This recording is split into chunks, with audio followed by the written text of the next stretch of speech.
بسم الله والصلاة والسلام على رسول الله. ازيكم حبايبي؟ عاملين ايه؟ يا رب تكونوا بخير. لو عايزة بقى القطايف مقرمشة وحتى لو باتت معاك يوم واتنين وما بتشربش كمان زيت، يبقى الفيديو دوت ليكي. النهاردة هنعمل مع بعض عجينة القطايف بدون فشل نهائي وبدون مكونات كتير ولا مكونات غريبة. هقولك السر اللي يخليها تطلع معاكي بالشكل دوت زي الجاهزة واحسن كمان. يعني لو جربتيها عمرك ما هتشتريها تاني من بره.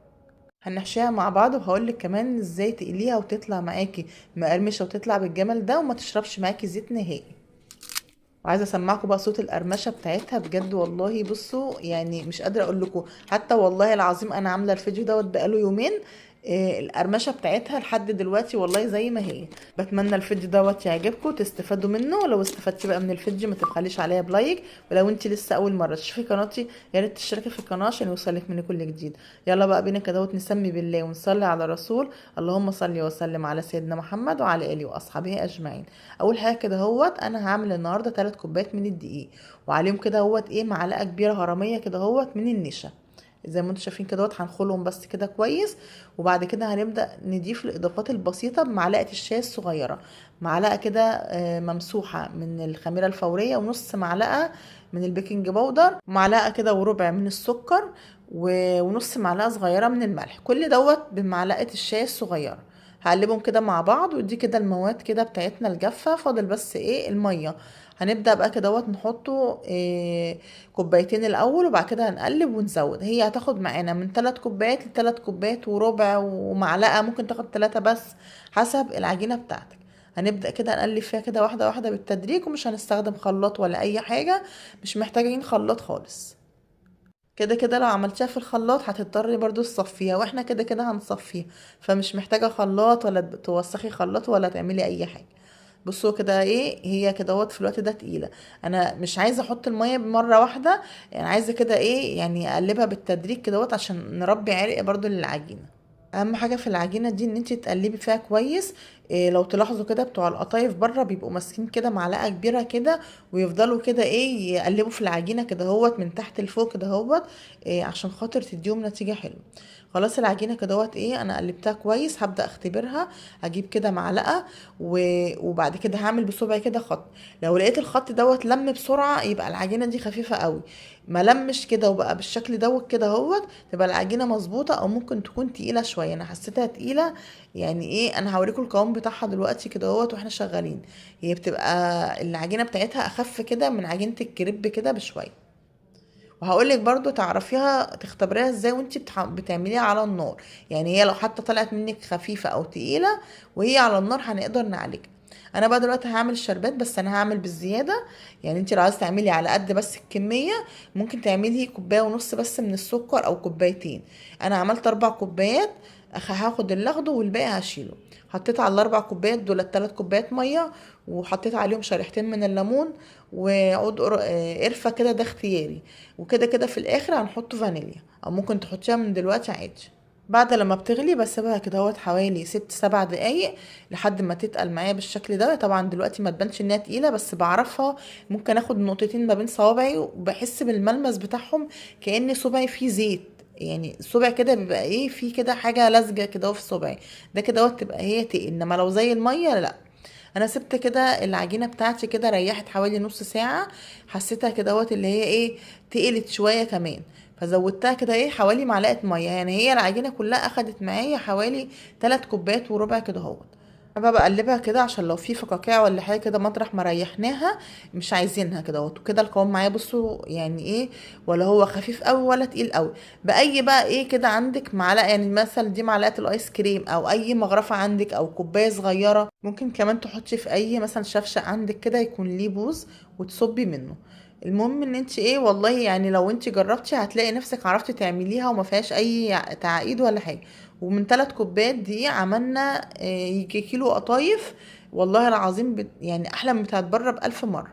مش هتاخد منك لا تعب ولا مجهود. بصوا المسام بتاعتها عامله ازاي ما شاء الله. يعني المسام كده جنب بعض كده وصغيره كده دي دليل ان هي ناجحه ومظبوطه. وعلى فكرة ممكن تعمليها مش شرط ان هي تكون حاجة تفال او جرانيت، حتى لو حاجة ألمونيا. بس لو في حاجة ألمونيا هتمسحيها اول مرة بمنديل كده تكون فيه نقطة زيت، وتمسحي كده الصينية بتاعتك او الطاسة. اهم حاجة ما تكونش مطبقة ومعوجة، لان لو مطبقة ومعوجة هتعوج لك شكلها. انا هنا بقى ايه اللي عندي. الطاسه دي طالع فيها عيب ان هي من النص يعني عاليه سنه عن اللي في الجوانب، فلو حاولت احط من الجوانب من على الحرف بلاقيها ايه بتمشي زي ما انتوا شايفين كده اهوت. فبعد كده بقى ايه تحاول اظبط ايدي عشان ما تطلعش معوجه. بص شكلها عامل ازاي من ورا ومن قدام، بجد جميله وحلوه قوي. يعني انا هقليها كمان معاكم وهتشوفوا شكلها عامل ازاي. وانا مش بحب اطلعها غامقه من ورا بالشكل ده، عشان لما انا احمرها في الزيت تبقى معايا مقرمشه وحلوه. انما لو حمرتها من دلوقتي هتاخد مني لون بسرعه، وهتبقى ايه هتبقى طريه. اللي بيحبها بقى طريه ممكن هو يحمرها شويه وهي ايه لسه عجين كده اهو. وكمان لو حباها طريه كمان بتختلف يعني طريقه الشربات اللي انت هتعمليها بيها. يعني الشربات مش هتخليه نفس السمك اللي انت هتشوفيه معايا، هتخفيه شويه. هكمل بقى كله بالشكل ده، وهوريكم كمان ازاي انا بقيت بعد كده احط بالاربعه في نفس الطاسه. بطلعه كده بفرده، وبعد كده اللي بيبرد بحطه على بعضه عادي، ما بيلزقش مني ولا حاجه. بس اهم حاجه يكون برد. خلاص بقى كده هكمل بقيه الكميه كده بالشكل وارجع لكم بقى تاني. كده بقى انا خلاص خلصت كل الكميه، وانا والله وزنتهم لقيتهم ده يعني ايه كيلو كده كمان. غير في يعني عيالي بيحبوا كده ياكلوا منها كده كام واحده وهي سخنه. بصوا بقى ما شكلها عامل ازاي، طريه جدا ومن غير ما اغطيها ولا اي حاجه. وانا كمان هبدا بقى كمان احشي فيها كده على طول معاكم. بصوا قد ايه طريه كده وجميله، وفي نفس الوقت ما بتلزقش في بعضها ولا معجنه ولا حاجه. اهم حاجه تسيبيها تبرد، وبعد كده حطيها فوق بعضها فوق بعضها عادي. ده بقى اول حاجه كده احشي بالحشوه التقليديه. بس عايزه اقول لكم مع طريقه الآلية اللي احنا قليناه والشربات التقيل بجد كان طعمها حاجه كده هو بجد تحفه. مش عارفه بقى بجد والله العظيم. يعني انا بتمنى كده ان انتوا تجربوها، وانا متاكده انها هتعجبكم.